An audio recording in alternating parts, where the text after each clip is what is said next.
அதை விட நான் ஒரு படத்தில் ஒரு முக்கியமான படம் ஒரு இப்ப அடுத்து வரப்போகுது மிடில் கிளாஸ்ன்னு சொல்லிட்டு ஒரு படம். அது முனிஷ்காந்த் சார் லீடாக பண்ணியிருக்காப்புல.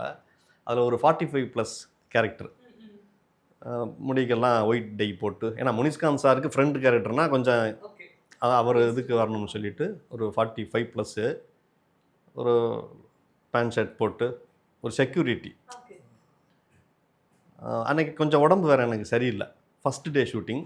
டைரக்டர் நமக்கு நல்ல ஃப்ரெண்டு, ப்ரொடியூசர் சாரும் நமக்கு ஃப்ரெண்டு. சார் இப்போ இல்லை, அவர் 2 பேரும் க்ளோஸ். உடம்பு சரியில்லை, ஒரு ஜூஸ் குடித்தா நல்லா இருக்குன்னு வரும்போது ப்ரொடக்ஷன் பாய் வந்து ஜூஸை கொண்டு போகிறாப்புல. நான் கூப்பிட்டு, ஆமாம் இதுனா தண்ணி பழ ஜூஸு கொண்டு போகும்போது, தம்பி இது ஜூஸா அப்படின்னேன். நம்ம லுக்கு, நம்ம உட்காந்துருக்கு, நம்ம ஓரமாக திண்ணையில் உட்காந்துருப்போம்ல, பார்த்து ஆமாம் இல்லை ஒன்று கிடைக்குமா அப்படின்னேன். அப்போல்லாம் கேட்கக்கூடாதுங்க, அங்கே போய் குடிக்க போங்க.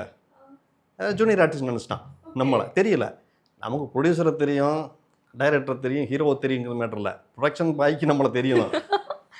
உண்மை, நானும் நிறைய பேர்கிட்ட பேசும்போது இதான் சொல்லியிருக்காங்க. அதெல்லாம் பேசக்கூடாது, அங்கே போங்க, அங்கே போய் குடிங்க அப்படின்ட்டாப்புல. அப்புறம் இதை பார்த்த டைரக்டரும் கேமராமேன் சாரும் ஓடி வந்து எக்ஸ்பிளைன் பண்ணாங்க. ஏய் அவர் யார் தெரியுமாடா அப்படின்னேன். அவர் பாவம், அவரை எதுங்க திட்டுறீங்க, அவருக்கு தெரியலை அவ்வளோதான். இப்போ தெரியாத ஆள்கிட்ட போய் நான் யார் தெரியுமா அப்படின்னு கேட்குறதுல என்ன பிரச்சனை, தெரியலை அவனுக்கு, அவ்வளோதானே.